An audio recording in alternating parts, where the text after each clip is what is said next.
வணக்கம். Welcome to அன்னம் என் கைவண்ணம். இன்றைய மெனு கருவேப்பிலை பொடி. கருவேப்பிலைங்கிறது காயக்கல்பம்னு சொல்லுவாங்க. நம்மளோட உடலின் இளமையை நீட்டிக்கக்கூடியது. இந்த கருவேப்பிலையை நம்ம சமையலில் தாளிக்கும் போது போட்டோம்னா நிறைய பேர் அறியாமையினால் வெளியே தூக்கி வச்சிடுறாங்க. கருவேப்பிலை பொடியில் நம்ம நிறைய கருவேப்பிலை சேர்க்கறதுனால அதிக சத்துக்கள் நம்ம உடம்புல சேர்றதுக்கு ஏதுவாக இருக்கும். இந்த கருவேப்பிலை பொடி எப்படி செய்யறதுன்னு பார்ப்போம். அதுக்கு முன்னாடி அதுக்கு என்னென்ன தேவைங்கிறத பார்க்கலாம்.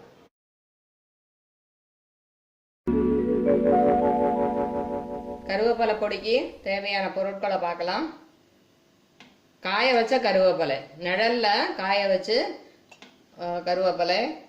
இது பச்சை கருவேப்பிலை, 2 விதமாக பண்ண போகிறோம்.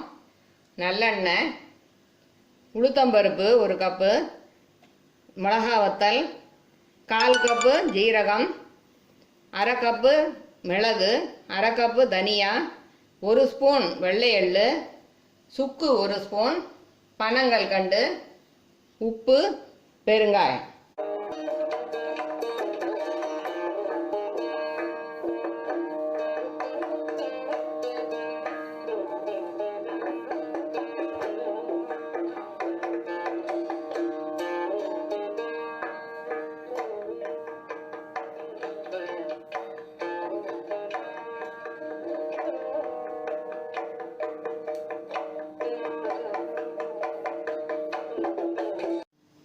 இப்போ செய்ய தொடங்கலாமா? அடுப்பில் ஒரு பேன் வச்சு அடுப்பு பற்ற வச்சுக்கோங்க. முதல்ல இந்த உளுத்தம்பருப்பு, மிளகா வத்தல் இருக்கு இல்லையா, இதை போட்டு செவக்க வறுக்கணும். நல்லா செவந்துடுச்சு. இந்த மாதிரி பொன்னிறமாக செவந்த உடனே இதில் நம்ம பெருங்காயத்தூள் போட்டுடலாம். இது தாராளமாக போட்டால் நல்லா வாசனையாக இருக்கும். ஒரு வாட்டி இப்படி நம்ம கலரி கொடுக்கணும். கலரி கொடுத்துட்டு இந்த பிளேட்டில் ட்ரான்ஸ்ஃபர் பண்ணிக்கலாம். மிளகு கொஞ்சம் நல்லா சூடாகி வெடிக்க தொடங்கும், அது வரைக்கும் வைக்கணும். வெடிக்க தொடங்கிடுச்சு. இதை இது கூடயே போட்டுடலாம். தனியாவும் கொஞ்சம் லேசாக சவக்கிற அளவுக்கு வறுக்கணும். லேசாக கலர் மாறிடுச்சு பாருங்கள். இப்போ இதையும் இது கூட ஆட் பண்ணிக்கலாம். இப்போ ஜீரகம் கொஞ்சம் லேசாக இப்படி படப்படான்னு வெடிக்கும், அது வரைக்கும் வச்சுக்கலாம். படப்படான்னு பொரியுது பாருங்கள், போட்டுடலாம். வெள்ளை எள்ளு லேசாக அப்படி வெடிக்கும். அடுப்பு எப்போவுமே பெருசாக வச்சிடாதீங்க, சிம்மிலே வைங்க, வெடிக்கிட்டு பாருங்கள். இப்போ போட்டுக்கலாம். சுக்கு லேசாக ட்ரை ஆகும். இந்த காய வச்ச கருவேப்பிலை இருக்கு இல்லையா, இதை முதல்ல போட்டுக்கலாம். இப்போ நல்லா ட்ரை ஆகிடுச்சு. இதை தனியாக ஒரு பிளேட்டில் போட்டுடலாம். ஏன்னா 2 வகையாக பண்ண போவோம் இல்லையா, அதனால இந்த பொடி காமனாக இருக்கும். கொஞ்சம் நல்லெண்ணெய் ஊற்றி இந்த பச்சை கருவேப்பிலை இருக்கு இல்லையா, இதை நல்லா மொரன்னு ஆறுது வரைக்கும் இதை வறுக்கணும். இப்போ சத்தம் அடங்கிடுச்சு பாருங்க. இப்போ அடுப்பை ஆஃப் பண்ணி நல்லா ஆற விடணும். இப்போ வறுத்து வச்சுருக்கிறது எல்லாத்தையும் பொடிச்சிடலாம். மிக்சியில் போட்டு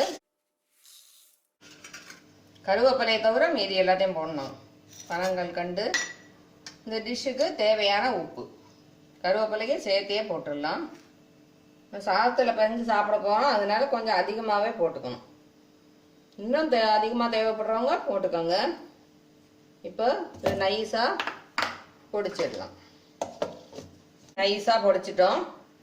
இதுலேருந்து 2 டைப்பு சொன்னேன் இல்லையா, 2 டைப் ஆஃப் கருவேப்பிலை பொடி பண்ண போகிறோம்னு சொன்னேன் இல்லையா, அதனால ஒரு டைப்புக்காக இதுக்காக கொஞ்சம் பொடியை எடுத்து வச்சிடலாம்.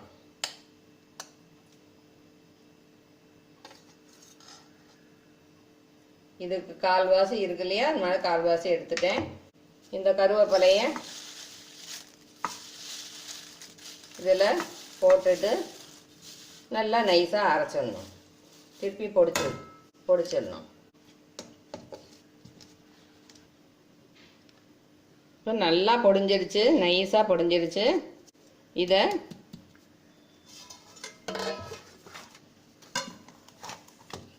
இந்த தட்டில் கொட்டிடுவோம்.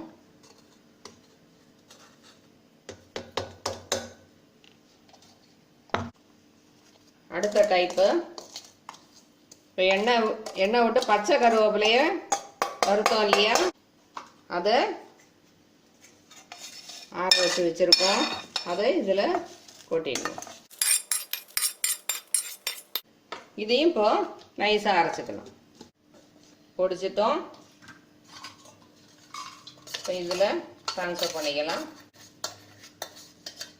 2 வகையான கருவேப்பிலை பொடி ரெடி ஆயிடுச்சு. இந்த கருவேப்பிலை பொடி ஷெல்ஃப் லைஃப் வந்து கொஞ்சம் கம்மி இதை விட. ஏன்னா எண்ணெய் ஊற்றி வதக்கியிருக்கோம் இல்லையா, அதனால ஒரு வாரம் கிட்ட இருக்கும். ஏர்டைட் கண்டெய்னரில் போட்டு வைக்கணும். இது வந்து 1 மாதம் கிட்டக்க கூட இருக்கும். அப்பப்போ பொடிக்கணும் அப்படின்னு விருப்பப்படுறவங்க இது மாதிரி பண்ணிக்கலாம்.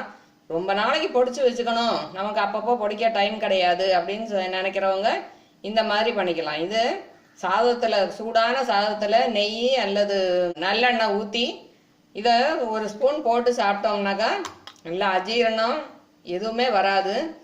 நல்ல வயிற்றுக்கும் ரொம்ப நல்லது, குழந்தைங்களுக்கும் ரொம்ப நல்லது. இந்த வீடியோவை லைக் பண்ணுங்க, ஷேர் பண்ணுங்க, இந்த சேனலை சப்ஸ்கிரைப் பண்ணுங்க. தேங்க்யூ.